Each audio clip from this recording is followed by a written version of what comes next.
Hello दोस्तों, अंजना के channel में आप सभी का हार्दिक स्वागत है। तो आइए दोस्तों, आज हम श्राद्ध के बारे में जानते हैं। आजकल पितृपक्ष चल पड़े हैं। दोस्तों, श्राद्ध के समय कौन सी आत्मा क्या करती है, इसके बारे में जानते हैं और श्राद्ध का क्या महत्व है। दोस्तों, इस बारे में धर्मशास्त्रों और गरुड़ पुराण में विस्तार से बताया गया है। दोस्तों, श्राद्ध के दिन जब संतान श्राद्ध से श्रद्धा से आहुति और तर्पण करती है, तो पितृ आत्माएं सूक्ष्म रूप से उस स्थान पर उपस्थित होती है। कहा गया है दोस्तों कि यत्र श्राद्धम तु कुर्वन्ति तत्र पितॄणां निवासा सयातः, अर्थात जहाँ श्राद्ध होता है वहाँ पितृ आते ही हैं। दोस्तों, जब जल, तिल और अन्न का तर्पण किया जाता है तो आत्माएं सूक्ष्म शरीर से उसे ग्रहण करती हैं। शास्त्र कहते हैं कि आत्मा को प्रत्यक्ष अन्न नहीं मिलता, बल्कि उसका सूक्ष्म रस ही आत्मा तक पहुंचता है। दोस्तों, इस प्रकार उन्हें तृप्ति और शांति मिलती है। दोस्तों, तृप्त होने के बाद पितृ देवता अपने वंशजों को दीर्घायु, धन, संतान और सुख शांति का आशीर्वाद देते हैं। दोस्तों, कहा गया है कि श्राद्ध करने वाले घर में देवता भी प्रसन्न रहते हैं और दरिद्रता नहीं आती।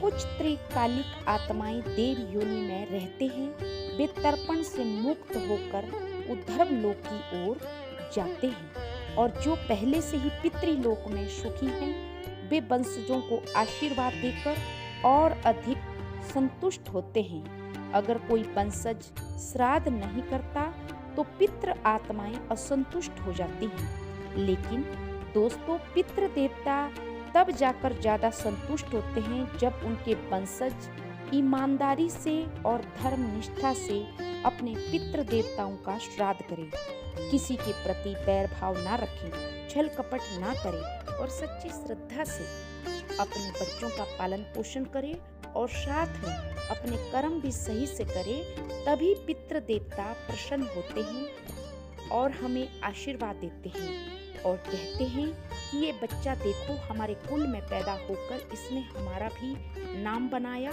और अपना भी। ऐसे में पितृ देवता हमारे ऊपर ढेरों शुभकामनाएं प्रदान करते हैं। दोस्तों, श्राद्ध में आत्माएं सूक्ष्म रूप से उपस्थित होकर अन्न जल का सूक्ष्म भाग ग्रहण करती है। दोस्तों, वे अपने वंशजों की भक्ति और श्रद्धा देखकर प्रसन्न होती है।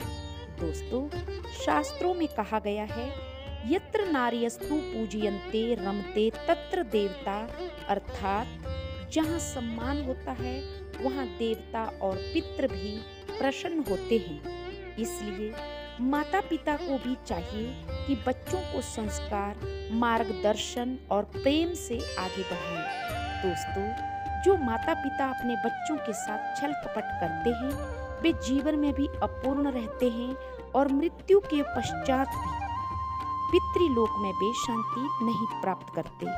दोस्तों, इसलिए माता पिता को बच्चों के लिए सदैव सत्य, न्याय और शुभचिंतक होना चाहिए।